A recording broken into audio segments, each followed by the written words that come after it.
Wassalamualaikum warahmatullahi wabarakatuh. Halo guys, jadi di sini kita akan menjelaskan tentang perlawanan Raden Mas Said terhadap VOC. Cekidot.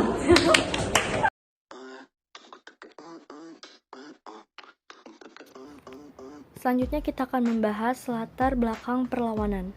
Dalam sejarah Indonesia modern 1200 sampai 2004, 1981, karya N.C. Rickles, perlawanan yang dilakukan oleh Raden Mas Said dilatar belakangi oleh intervensi dan campur tangan VOC terhadap urusan internal Keraton Mataram, sikap Pakubuwono II yang sewenang-wenang terhadap bangsawan Mataram, dan tunduk terhadap VOC.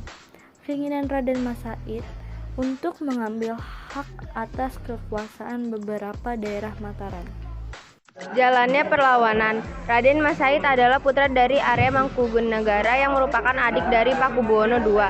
Pada umur remaja, Raden Mas Said resah karena sikap Pakubuwono yang menempatkannya sebagai gendek-gandek anom bangsawan rendahan di Mataram. Padahal seharusnya ia mendapatkan kedudukan sebagai Pangeran Sentana.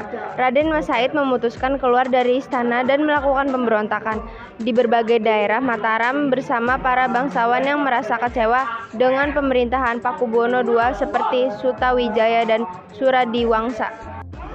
Pemberontakan yang dilakukan oleh RM Said dan pasukannya sangat meresahkan Pakubuwono II, sehingga ia membuat sayembara untuk mengatasi pemberontakan tersebut. Barang siapa yang mampu meredam pemberontakan RM Said, ia akan diberi tanah seluas 3.000 hektar. Pangeran Mangkubumi menerima sayembara tersebut dan mampu memukul mundur RM Said dan pasukannya dari daerah Sukowati. Namun setelah mampu meredam perlawanan Raden Mas Said, Mangkubumi dikecewakan dengan pelanggaran janji Pakubuwono II yang telah dihasut oleh VOC sebelumnya. VOC menganggap hadiah tanah seluas 3.000 hektar terlalu berlebihan dan menyuruh Pakubuwono II untuk menyerahkan hanya 1.000 hektar kepada Mangkubumi. Peristiwa pengingkaran janji dan tindakan semena-mena Pakubuwono serta VOC menyebabkan Mangkubumi berbalik arah melawan mereka.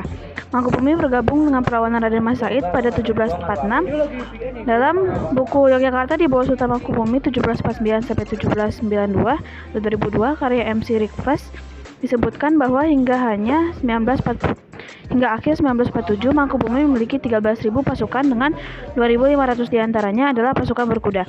Perlawanan Mangkubumi dan Raden Mas Said meluas di seluruh wilayah Mataram hingga Jawa Timur dan Jawa Tengah. Mereka mampu memenangkan pertempuran di Juwana, Hubungan, dan sempat membakar sejumlah rumah dan mengancam keraton. Oke, jadi yang terakhir itu ada akhir perlawanan. Perlawanan Mangkubumi berakhir ketika VOC mengadakan perjanjian dengan Mangkubumi. Perjanjian tersebut dilaksanakan pada Februari tahun 1755 di Desa Giyanti, Belanda, sekitar Desa Jatiraharjo, Karanganyar. Isi dari perjanjian Giyanti mengatur tentang pembagian wilayah dan kedudukan Mataram menjadi dua, yaitu Kasunanan dan Kesultanan. Mangkubumi memperoleh gelar Sultan dan memerintah wilayah Kesultanan Yogyakarta, sedangkan Kasunanan Surakarta tetap dipimpin oleh Pakubuwono. Sedangkan perlawanan Raden Mas Said mereda ketika diadakan perjanjian Salatiga pada tahun 1757. Perjanjian tersebut berisikan VOC dan Pakubuwono III memberikan Raden Mas Said Kadipaten Pura Mangkunegara dan memberinya gelar Pangeran Adipati Arya Mangkunegara.